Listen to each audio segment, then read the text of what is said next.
আসসালামু আলাইকুম ওয়া রাহমাতুল্লাহি ওয়া বারাকাতুহু। ব্যাক টু আর মাই নিউ ব্লগ। আপনাদের সবাইকে আমার চ্যানেলের অনেক অনেক শুভেচ্ছা এবং ভালোবাসা। ফজরের নামাজ শেষে চা বানালাম। তারপর আমি যখন চাটা ঢেলছিলাম তো তখন মা নামাজ পড়ছিল, তাই মায়ের চাটা আমি আর ঢেলিনি। আর মাত্র কিছুদিন তারপর আমি চলে যাব শ্বশুর বাড়ি। আর মা তখন একা থাকবে, মায়ের একার হাতের এই কাজগুলো তখন আর আমি করব না। তখন মায়ের একার হাতের রান্নাটাও আমি আর করব না, তখন মাকে নিজেই করতে হবে। কি সুন্দর সময় থাকে তাই না মায়ের সাথে কাটানো। মায়ের বাড়িতে মায়ের কাছে যতদিনই থাকি না কেন খুব কমই মনে হয়।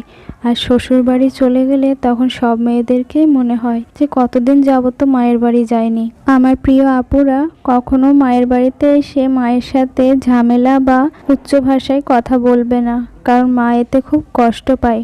তোমায় তো খুব লালন পালন করে বড় করেছে, খুব ভালোবাসা, খুব স্নেহ মায়া মমতা দিয়েছে, তাই না? পৃথিবীতে সব ভালোবাসাই হার মেনে যায় মায়ের ভালোবাসার কাছে, তাই তো? জানো তো এখন আমি বেশ বড় হয়ে গেছি, এখন আমার বিয়েও হয়ে গেছে, কিন্তু তবুও মায়ের হাতের ভাত আমার খুব ভালো লাগে। মা আমাকে এখনও হাতে করে ভাত খাইয়ে দেয়। আপনারাও কি মায়ের হাতের ভাত এখনও কি খাও ঠিক আমার মতো? আমার মায়ের মতো আমার শাশুড়ি মাও খুব ভালো, যার কোনো তুলনাই করা যায় না।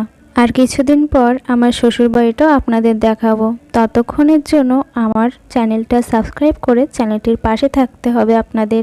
আজকের ভিডিওটা এই পর্যন্তই। ততক্ষণের জন্য আপনারা ভালো থাকবেন, সুস্থ থাকবেন।